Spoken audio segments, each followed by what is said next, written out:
Chapter 16, Lad and Lass. Gil had never had any trouble asking girls to go out with him. In truth, most of them went out of their way to make themselves available. Girls were always dropping school books in front of him or giggling uncontrollably in his presence. He was used to a certain amount of admiration from the female species, but when he approached Sophie after class that day, she was wary.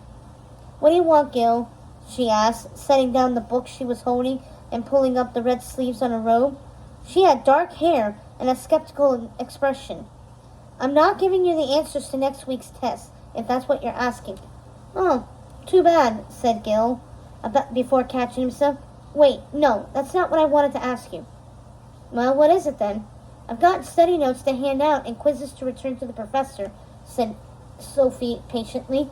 "Wanted to know what you're doing tonight," said Gil, throwing her the most dazzling smile. He flexed a bicep for good measure.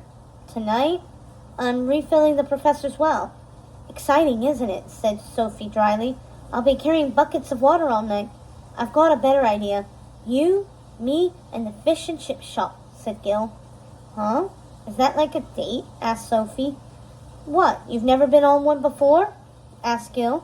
"I've been on dates," said Sophie defensively. "Okay then," said Gil. "I'll see you tonight."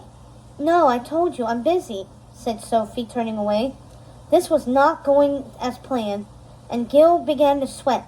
Uma would not be pleased if he couldn't get Sophie to come out tonight. "But you have to go," he whined. "Why?" asked Sophie. "Because I really like you?" Gil blurted. Sophie stared at Gil. "Really?" Gil smiled, then slapped his forehead. "No, yes. I also... Uma's got something magical that she wants to show you." "Something magical? There's nothing magical on the island." "Well, she has something," Gil insisted. But Sophie clapped her hands and suddenly looked delighted. "Does she have it? We've been looking for it everywhere." Gil had no idea what it was, but figured correctly that the right answer was yes. Her wan face glowed. "Great, I'll be there, but she better return it," warned Sophie. "I need it back as soon as possible." "Okay," said Gil, relieved it had all worked out. Now Uma wouldn't yell at him. Uma would be scary when she felt like it, which seemed to be always. "See you there," he said, enthusiastically hoping that somehow Uma had whatever Sophie was looking for.